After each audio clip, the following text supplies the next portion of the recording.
Hi, this is Carrie. And I'm Molly. And you're listening to the Two Sisters on Adventures podcast. So just a little background for both of us. We moved to Oregon in 2018. Molly moved in January of 2018, and I moved out in October. And so Molly got super into hiking during her first summer there, because if any of you know anything about Oregon, it's that it has awesome summers, sunny and dry, and unlimited access to the backcountry. And so when I moved there, I was actually not as into hiking as Molly. And I kind of said, I'll give it a shot. And if I like hiking, I'll do it. And if I don't, then that'll be the thing that you do by yourself. And I'll just do whatever I want. Yeah. But we ended up both loving it. Yeah. And so it was one of those things where you just start with what you're capable of doing. And then you learn and grow from there. And we had some different friends that went hiking and backpacking. And we kind of aspired to do longer trips. But we were just growing and developing our skills over time. So we started out doing day hiking. And so we did so many fun day hikes in Oregon. You have the wildflower hikes in the gorge in the spring, and then wildflower hikes in the mountains in the summer. And obviously the Cascades by Bend, the South Sister, Broken Top, all of those places. And we were kind of afraid of backpacking. Yeah, we always were like, well, we don't need a backpack because we can just do a 20-mile day hike. And we just kept going further and further in a day because we just wanted to see so much. But we didn't have any of the materials needed for backpacking. We never really grew up camping or anything. We got to be outside a lot. We got to do a lot of awesome stuff in our childhood, but we just never really camped or backpacked. And so we kind of were, and honestly, we didn't know how to use the bathroom outside, which is probably our biggest barrier to backpacking in the end. There are good stories. Yeah, but in the spring of 2020, I had kind of been researching a lot about backpacking because I started thinking, well, if we can go 20 miles in one day, that's cool, but there's stuff that you have to go even further to see and to enjoy, the wilderness. I've got the burps. Sorry. So anyway, So I had been researching a ton about that, and we saw that there was a sale and some cash back on it that you could get on a backpacking tent that was pretty lightweight, and I'd done all the research and decided it was a good one for us. So we bought that, and at first we just said we were going to use it to camp by our car, actually, when we bought it. I don't know if we were committing to backpacking at that point. We were kind of like, well, at least we'd have a tent if we ever did want to backpack. Our first night in that tent, so it was the Nemo Hornet 2-person. Mm-hmm. And how much does it weigh, Carrie? Probably 1 pound, 16 ounces. I can't remember right now. Don't put me on the spot. Is it 16 ounces a pound? I think so. 1 pound, 14 ounces? Yeah, it's 1 pound, 16 ounces. I don't know. It's under 2 pounds. You just Google it yourself. So we were honestly, right, we hadn't done any camping in Oregon, only these long day hikes, 20 miles or even more. Yeah. And then we were like, well, we're going to get this tent and it's going to open the door to backpacking. And the first time we use it, and we decided let's get the lightest tent that we can because we had big aspirations, and I'm glad we did. Yeah. But our first time using it, we were camping near the John Day Fossil Beds. And Molly said... in Oregon. Oh, we don't need to look up how to set this tent up. It's going to be so easy. We'll just, intuitively know how to do it. That? I don't know why. You're the fly by the seat of the pants, which is fine because it's very adventurous. And I'm a little more by the books. Anyway, we didn't look into it, and Molly really wanted to camp by this river, so we pitched our tent on these river rocks, which is the worst spot you could possibly... No. I mean, it's uneven. Anyways, we had a horrible time pitching the tent, but... And we didn't even put the rain fly on because we were we have no idea how to attach this. Well, we didn't even, know how to, stake the tent. Yeah, I think the rocks were on top of the stakes at one... Well, it was sandy, so you couldn't really stake it there either. Yeah. Anyway, ultimately, it was a pretty weird setup. It was, half collapsed, actually. And we even ripped the bottom of our tent on the very first night. Even though we had the footprint, the river rocks were so sharp. We ripped our tent, and... It was, but it was also magical. Yeah, it was a great time. It was such a fun thing to finally sleep outside. We'd done car camping before, but we never actually slept outside. So anyway, after that, we went home. We watched a video. Yeah, and we staked it in our backyard. Yeah. I'm sure our neighbors thought something weird was happening at our house, and we did that because one of our friends was coming to visit, and we were going to go camping with her actually. Yeah. And I told Molly, we don't want her to see us, like, over there with no idea how to put our tent up and all these new people we've never met before. So ultimately we did figure out how to set up the tent, and we went on our very first backpacking trip, where we actually went backpacking with a close friend of ours who came out to visit us. And it was actually pretty funny because it's a 2-person tent. It's very small. It really only fits 2 people, and you're very close together. And we tried to put 3 people in it. And that was also kind of a funny scenario because we were not all clear on which direction to pitch it. And we ended up pitching it so that 2 people had their heads like up way below where their feet were. We pitched it on an incline. Yeah, and like the heads were way down low and the feet were up high. And this is like, we were, like southwest of Bend. We were in the Three Sisters Wilderness area, a quarter mile from this like gorgeous lake. It was the most beautiful campsite. Yeah. But here we pitch it on like a slight incline, which is, good durable surface. And we pitch it where the head end of the tent is at the bottom of the incline. And we didn't realize it until the tent was up, and we were not going to redo it, of course. No, of course not. So I was the fortunate one to be her in head the was middle. up well, but your head was not way below your feet. Yeah. So anyway, I just was, and I'd given my pillow. Oh, I don't think I had a pillow at that point because I was like, why do you need a pillow for backpacking? And so my head was just like, I was just so irritated, and I kind of kept complaining about it or something. And Molly was really obsessed with like, just use your bowl. Well, just put your bowl on your head and prop it up. We had bowls, and I was like, well, okay, if your head is below your feet, just use the bowl and elevate your head. And Carrie was finally... Shayla, our friend who went with us, she finally was like, you know what, Molly, Carrie's just not going to use the bowl, so stop bringing it up. Enough about the bowl. So anyways, that was our first backpacking originally. Yeah. And it's evolved since then. Okay, so now you know a little bit about our initial shenanigans. I'm here to reassure you that we grew and learned over time. So we started out with the one-night backpacking trips fairly close to civilization. And then we started doing like a 1 or 2 night trip further into a wilderness area, and we built to 3, 4. I think the most we'd done before the John Muir Trail was a 6-night backpacking trip, Glacier Peak Wilderness. Yeah. So year over year, Carrie was the researcher. She, continued to research new trails, figure out what kind of gear we needed to add to our kit. And then, we put on the miles and had the, wonderful, funny, stressful experiences that come along with time in the backcountry. And we got to the point where, we'd done a lot of kind of mid-range trails in our home territory in Oregon and Washington. And we were looking to say, what would be the next thing that we could do to take our backpacking kind of to the next level. And so I had seen that there is a trail in California called the John Muir Trail, and it's supposed to take you through some of the most beautiful areas in the Sierra Nevada wilderness of California. And I also had looked into the permit process, and I knew it would be pretty competitive. And Molly and I are originally from North Dakota, and we had kind of been considering whether or not we'd like to move back home and be a little closer to family. And so I told her, well, we may as well start applying for this permit process, because you have to start applying in February, really. I don't think we started applying until April, though, because you start applying 6 months before you want to start on the trail. And so we kind of looked into the process, and we, of course, we made a few mistakes because it's a confusing permit process. We both applied, and so then they emailed us and said that you can't, 2 people from the same household can't apply. So that got rejected, and then I applied again, and we didn't win the lottery. So Carrie, it's a weekly lottery. Carrie's the ace in the hole. Yeah, when typically it comes a little to lucky when permits. it comes to winning lottery permits. She is doing all the lotteries, winning all the lotteries. Not all, but not pretty all, much everything we lot. wanted to do, we've gotten to do. And Carrie's won a permit, and so I was like, well, why am I applying for this? Carrie, take over. Yeah. And so I think it was the 3rd or the 4th week of applying. And I just would, fill it out every week, and they get my little rejection note from them, and but I was kind of okay with it because secretly I was hoping we could start in early September. Yeah. I knew that was a good time in the high Sierras, typically, where the bugs are going to be dead. River crossings aren't going to be as dangerous because there's not a lot of snow that's left to melt.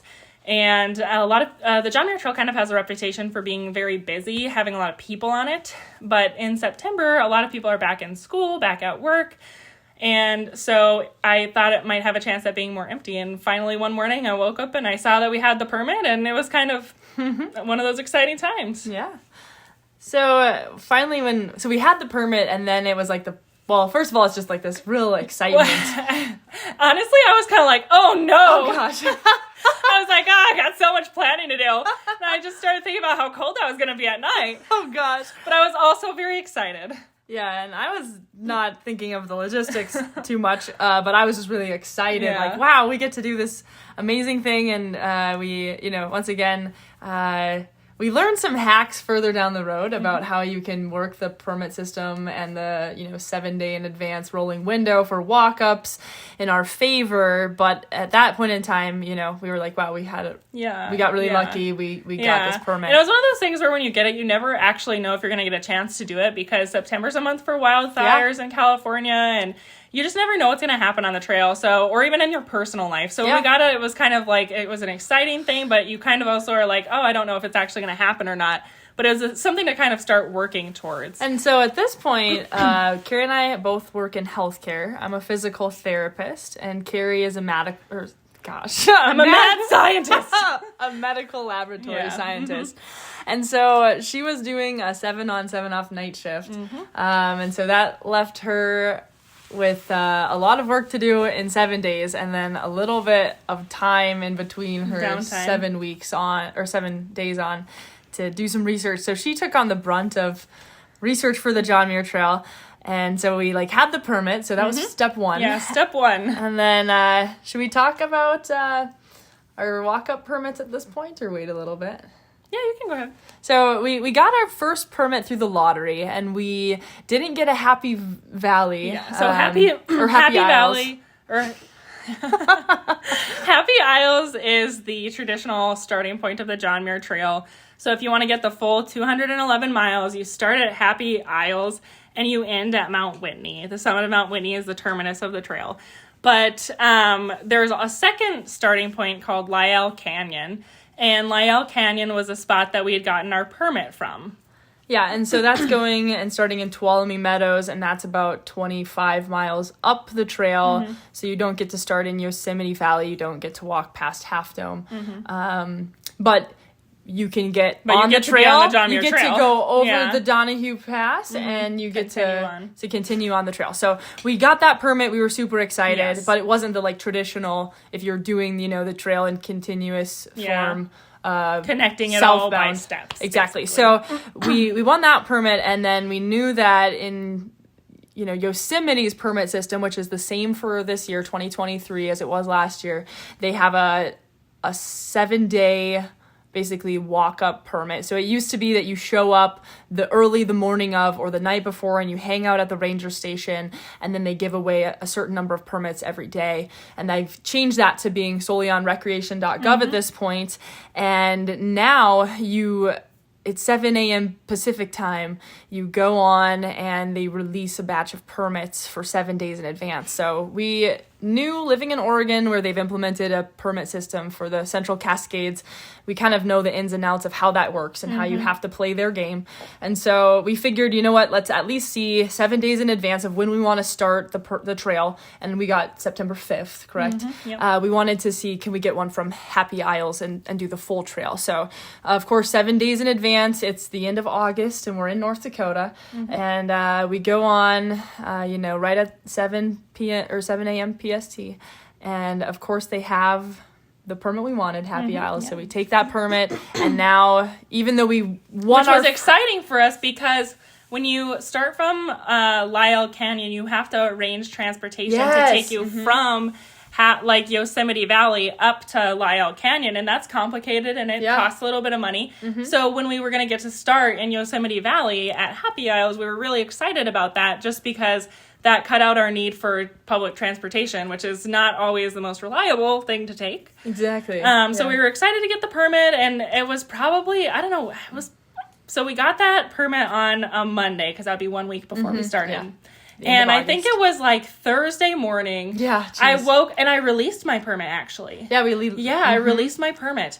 And I also canceled, so we were going to take a bus from Yosemite Valley up to Tuolumne, so I canceled that. I was like, we don't need to take the public transportation. And I released my permit for leaving from Lyell Canyon. Oh. And I woke up one morning, and me always with concerns, thought, wait a second, I've been seeing that there's going to be heat waves in California. What if Happy Isles, even though it's still higher, it's still only at 4,000 feet. What if it's really going to be hot there? And I look online, and the forecast for that day is 110 degrees and smoky at Happy Isles. In Yosemite Valley. Yeah, in Yosemite Valley. Yeah. But in Lyell Canyon, it's a high of 80 degrees and no smoke. And I thought, oh boy. So I tell Molly, like, okay, we need to look for a new permit. So we were able to get another permit because once again, September is less popular. This was only like 4 days in advance.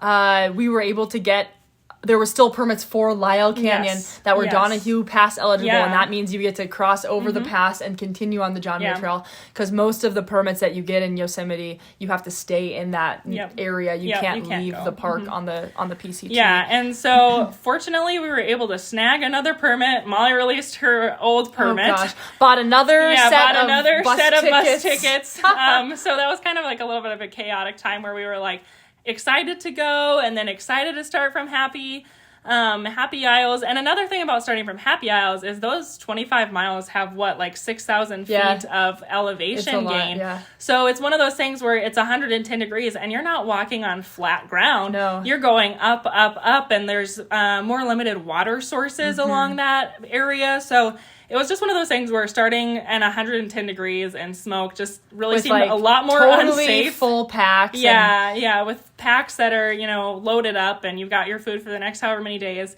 just did not seem like a good plan for us. So I'm thankful that everything worked out in the end, but it was kind of one of those things where you think you've got everything set and then it just goes crazy. So a takeaway I think from this would be, and we've learned this backpacking over the years, flexibility is basic, it's paramount, and having not only a plan A and B, but a plan C and D, and then probably iterations of those plans are really necessary to have a good time in the backcountry. Yeah. So we were able to not only get the permit through the lottery, but then also through the walk-up process. And we found the one that worked the best for us and had an awesome experience.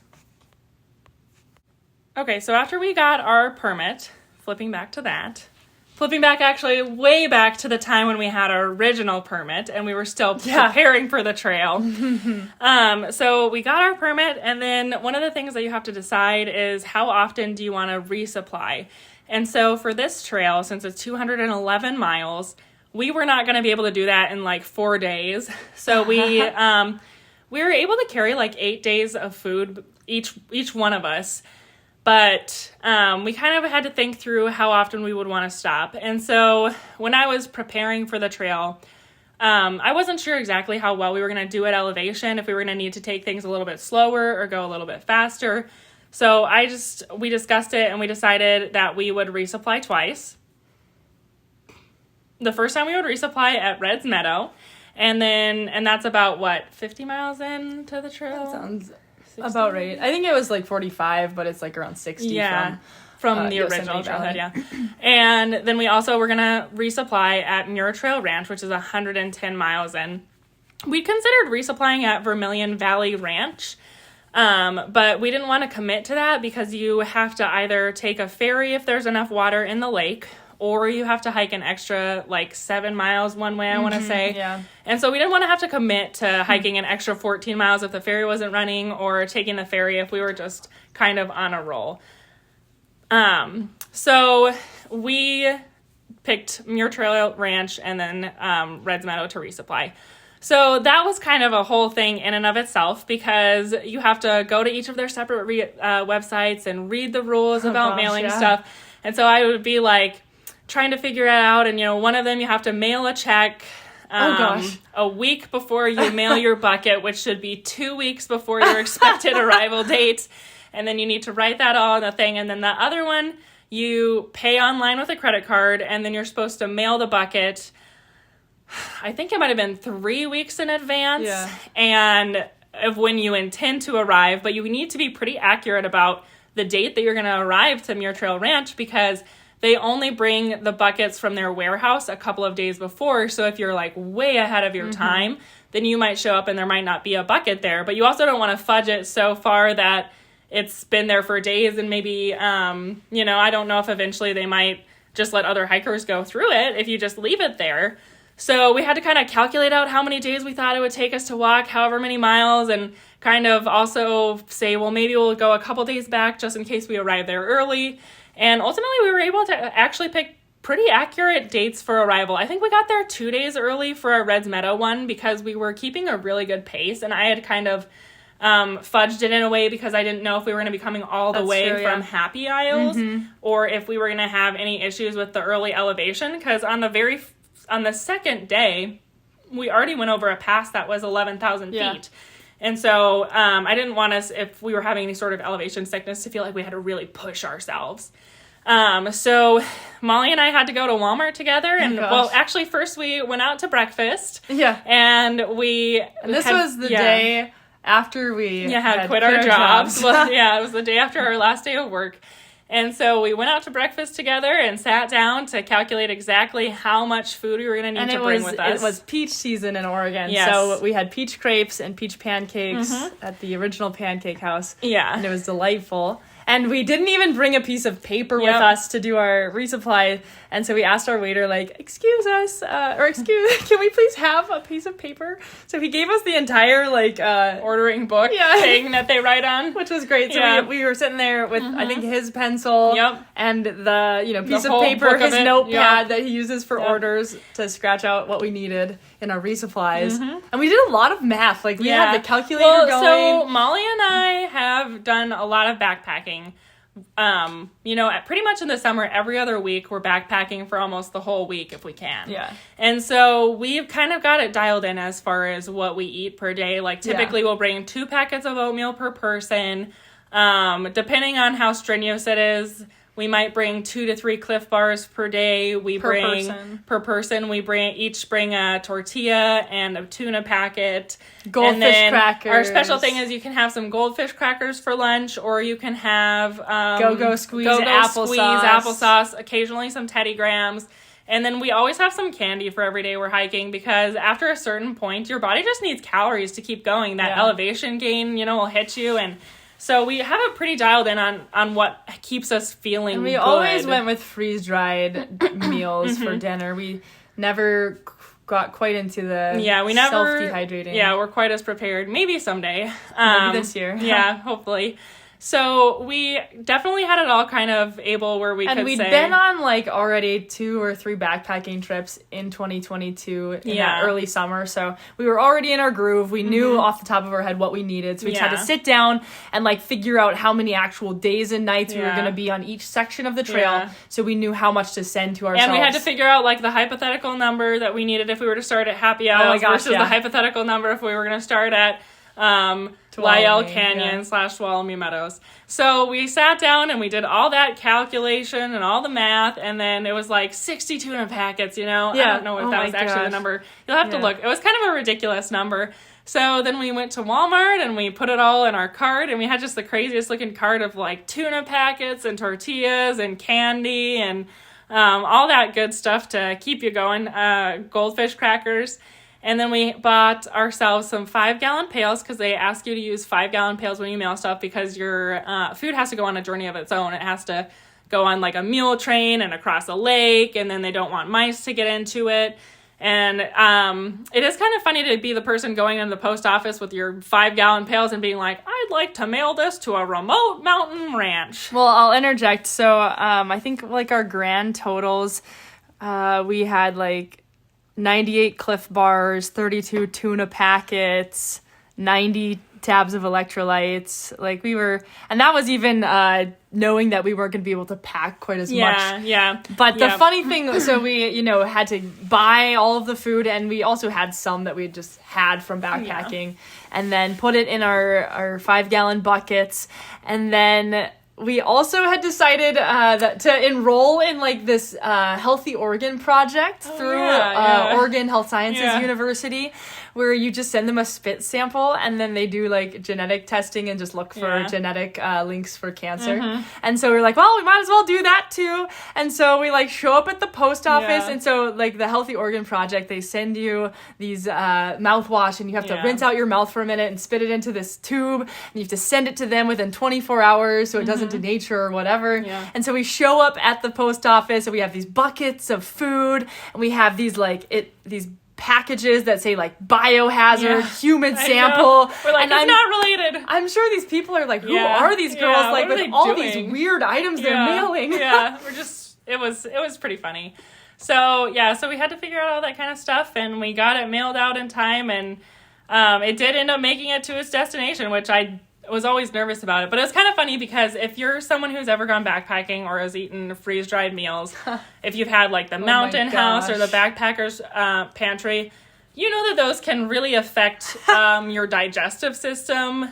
For some people, they eat it and it seems like it doesn't come out. And for some people, it seems like it won't stop. And it's just one of those things where it can really affect a person. So I'd seen these ad for these meals that were supposed to be like healthy, and you're supposed to be able to like heat them in the microwave. They're supposed to be for people in the office who wanted healthier meals. And so I was like, you know what, Molly, let's just go ahead and risk it all on these. And we're like, okay, so you look at the nutrition label of, okay, so we love Backpackers Pantry. Yeah, nothing against them. We use it a lot, and they have wonderful, tasty meals, and they have the calories that we need. Yeah. But you look at the nutrition label, and it really is not...